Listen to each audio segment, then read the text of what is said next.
Out of all the reviews I've done, this is probably the hardest. I know I've only done 6, but that doesn't matter. It's not that I had a hard time making a decision on if it's good or not. I loved it, but it's hard to tell why. Nevertheless, we're going back to 1966 to experience the jazz age and coming-of-age story that is Kids on the Slope. Kids on the Slope is a 12-episode series based off the manga of the same name and aired in 2012.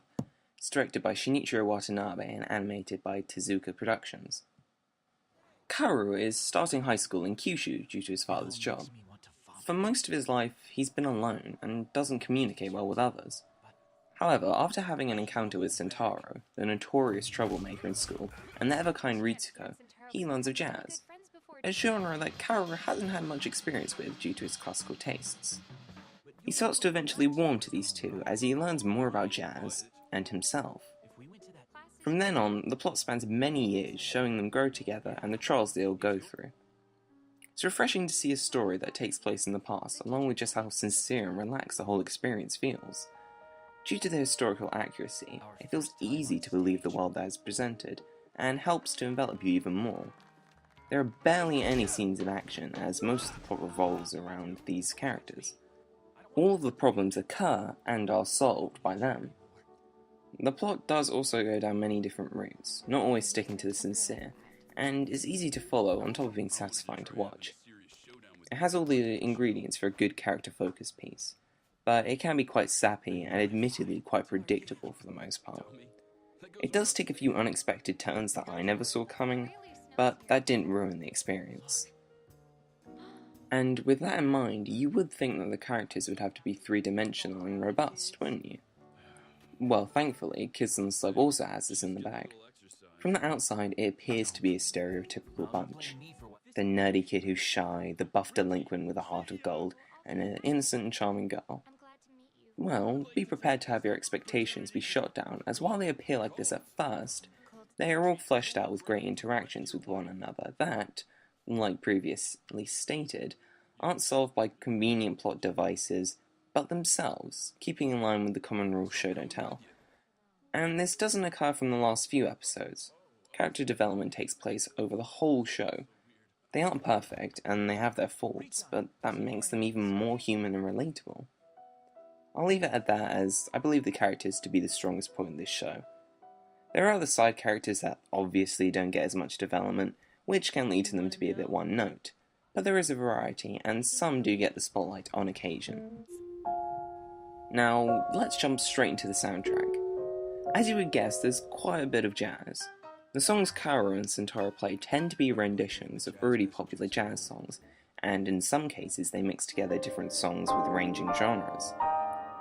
They were the most memorable when compared to the tracks from the original soundtrack that tended to be a bit forgettable, but were relaxing nonetheless. Am I jealous of him? Even though jazz seems to be the focal point for this show, the amount played isn't as much as you would think.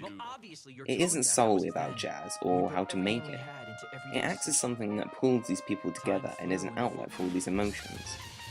I feel that jazz was chosen as it's a genre that's known for its energy and spontaneous moments.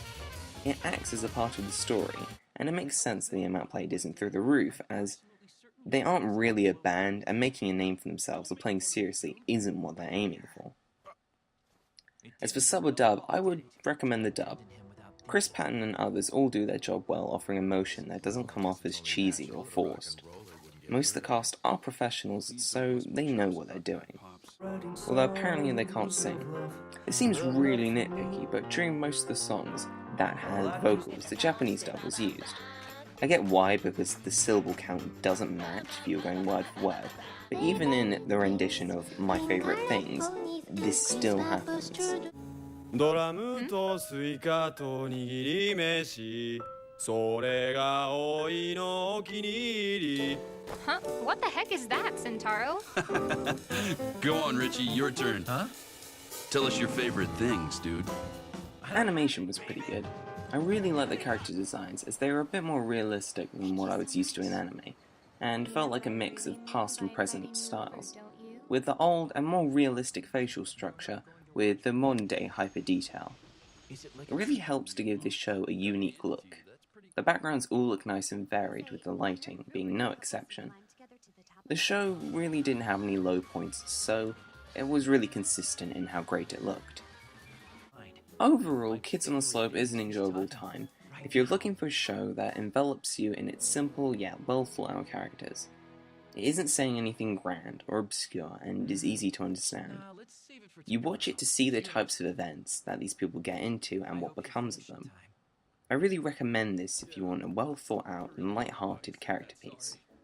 If you want to see an exploration of jazz throughout the late 60s, then this won't be a bounty of information. It can be a bit sappy, but if you want a feel-good and sincere show, then I can't recommend anything better.